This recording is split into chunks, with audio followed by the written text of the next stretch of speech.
Growth versus value. You've probably heard these terms being thrown around all the time, especially during this volatile time. Growth stocks are getting destroyed. Growth no longer works. Growth is a scam. Growth gets burnt. Warren Buffett, the number one value investor, always says slow and steady. But what are the actual differences and similarities between these two terminologies, and how can we use it to benefit ourselves? While both are part of the fundamental school of investing, which is looking at a stock's intrinsic value or the real value of the company, they have many differences. Growth investing is the go fast and furious approach, whereas value investing is a slow and steady approach. Growth investors look at the percentage by which a company is growing. It can oftentimes be a small company that gets bigger in multitudes because they are small, or more recently, it has been several big players such as Microsoft and Amazon that have become strongholds of the growth invested stocks. It's about finding the next big thing to increase revenue and beat the markets. Value investing, on the other hand, doesn't chase, let's say, growth.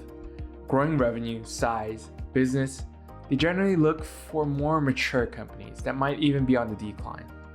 Value investors are bargain hunters. They look for company stock that doesn't reflect the company's value. The stock might be trading much lower than what the company is worth. They hold until the stock corrects itself and gets profit there. To put into reference, growth investors line up for the newest Jordan drop, hoping its hype will pump up its value, whereas a value investor buys New Balance shoes at a thrift shop and keep it until the day it will shine. Now you might be asking, how do I even determine the intrinsic value of a stock? An easy way to value the intrinsic value of growth or value stock is the PE multiple, which is the stock price divided by earnings per share, to show investors how much they're paying for a dollar of profit. A value investor gets the PE multiple. For example, let's say there's a shoe company that has a PE multiple of 5x and another shoe company with a PE multiple of 10x.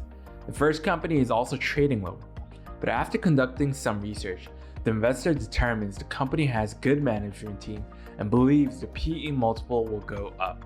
They will buy the stock knowing that even if it stays flat, the stock wasn't too expensive to begin with.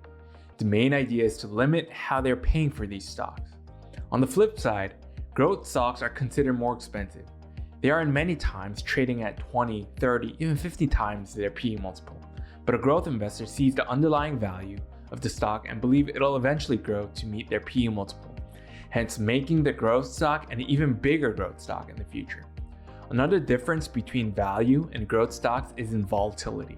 Growth stocks are usually firms with higher valuations relative to their earnings per share, so the prices jump around much more than value stocks. There are pros and cons to each type of investing brings. In the long run, over the course of history, value stocks have had better returns than growth.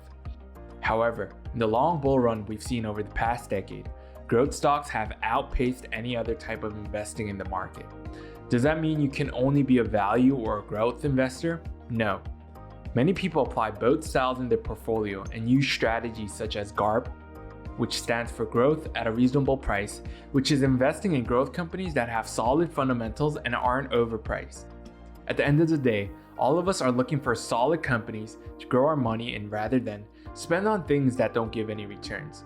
Instead of buying a pair of jeans or that $7 cup of coffee every day, how much money would you have if you had bought stock instead? This cool Chrome extension, though, that we've created allows you to do just that. It takes the price of your product, shows you how much stock you could get with that amount, calculates the forecasted returns based on historic returns, and shows you all the fundamentals of the company right on the site you're shopping on.